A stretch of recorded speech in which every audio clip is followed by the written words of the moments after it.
राधे कृष्ण। अध्याय 2 श्लोक 29। आश्चर्यवत् पश्यति कश्चिदेन माश्चर्यवद्वदति तथैव चान्यः। आश्चर्यवच्चैनमन्यः शृणोति श्रुत्वाप्येनं वेद न चैव कश्चित्। अर्थात कोई आत्मा को आश्चर्य से देखता है, कोई इसे आश्चर्य की तरह बताता है तथा कोई इसे आश्चर्य की तरह सुनता है, किंतु कोई कोई इसके विषय में सुनकर भी कुछ नहीं समझ पाते। तात्पर्य: चूंकि गीतोपनिषद उपनिषदों के सिद्धांत पर आधारित है, अतः कठोपनिषद में इस श्लोक का होना कोई आश्चर्यजनक नहीं है। श्रावणयापि बहुभिर्यो न लभ्यः शृण्वन्तोऽपि बहवो यं न विद्युः। आश्चर्यो वक्ता कुशलो अस्य लब्धा आश्चर्यो अस्य ज्ञाता कुशलानुशिष्टः।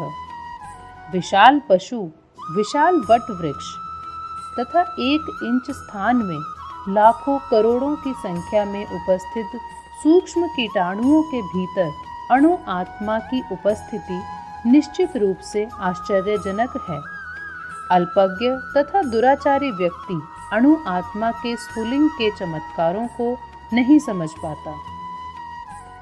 भले ही उसे बड़े से बड़ा ज्ञानी, जिसने विश्व के प्रथम प्राणी ब्रह्मा को भी शिक्षा दी हो, क्यों न समझाए।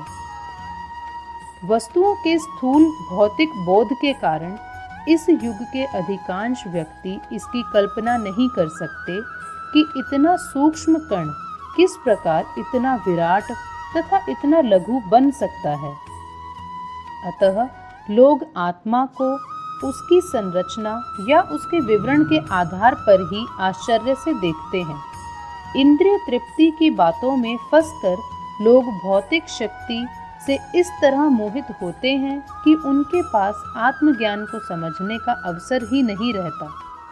यद्यपि यह तथ्य है कि आत्मज्ञान के बिना सारे कार्यों का दुष्परिणाम जीवन संघर्ष में पराजय के रूप में होता है।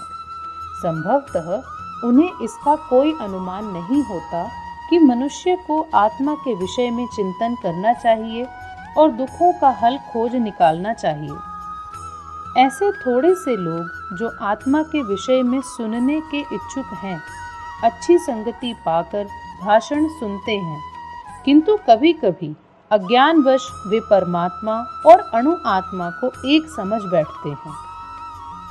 ऐसा व्यक्ति खोज पाना कठिन है जो परमात्मा, अणु आत्मा, उनके पृथक पृथक कार्यों तथा संबंधों एवं अन्य विस्तारों को सही ढंग से समझ सके।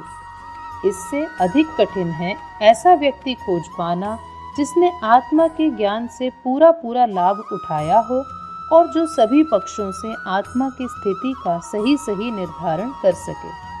किंतु यदि कोई किसी तरह से आत्मा के इस विषय को समझ लेता है तो उसका जीवन सफल हो जाता है।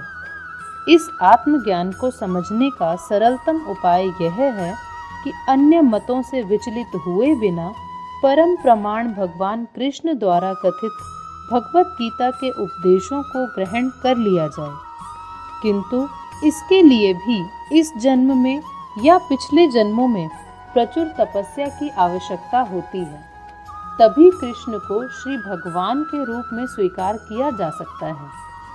पर कृष्ण को इस रूप में जानना शुद्ध भक्तों की अहेतुकी कृपा से ही होता है, अन्य किसी उपाय से नहीं। राधे कृष्ण। राधे कृष्ण।